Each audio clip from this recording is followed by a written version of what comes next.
વડોદરાના રાજકીય ઇતિહાસના સૌથી કદાવર નેતા અને માંજલપુરના વરિષ્ઠ ધારાસભ્ય યોગેશ પટેલનું હૃદયરોગના હુમલાના કારણે નિધન થયું છે. સતત 8 વખત ધારાસભ્ય તરીકે ચૂંટાવાનું વિરલ રેકોર્ડ ધરાવતા કાકાના જબાથી ગુજરાત વિધાનસભા ફરી એક વખત ખંડિત થઈ છે.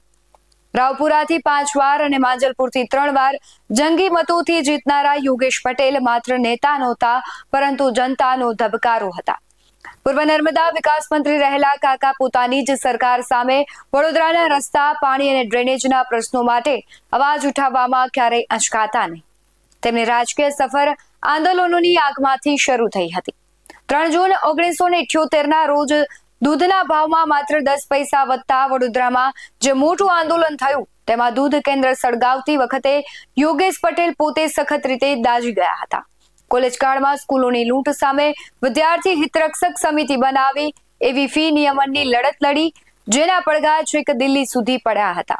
1990માં એક સ્વામીજીએ મજાકમાં તેમને કોટી અને ટોપી આપીને ચૂંટણી લડવા કહ્યું અને ત્યારથી જ કાકાએ કોટી હંમેશા પહેરતા.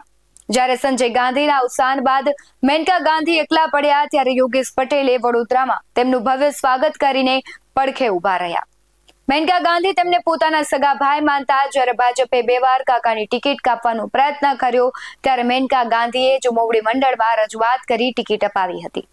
રાજકારણ ઉપરાંત વડોદરાની શાન સમાન શિવજી કી સવારીને આગવી ઓળખ આપવામાં કાકા અગ્રેસર હતા. જનતાના હૃદય પર રાજ કરનારા વડોદરાના આ સિંહને BS9 TV ન્યૂઝ તરફથી ભાવભીની શ્રદ્ધાંજલિ છે. વડોદરાના ઇતિહાસની અનોખી સફરના વિડીયોને વધુમાં વધુ શેર કરી અને ફોલો કરી દેજો.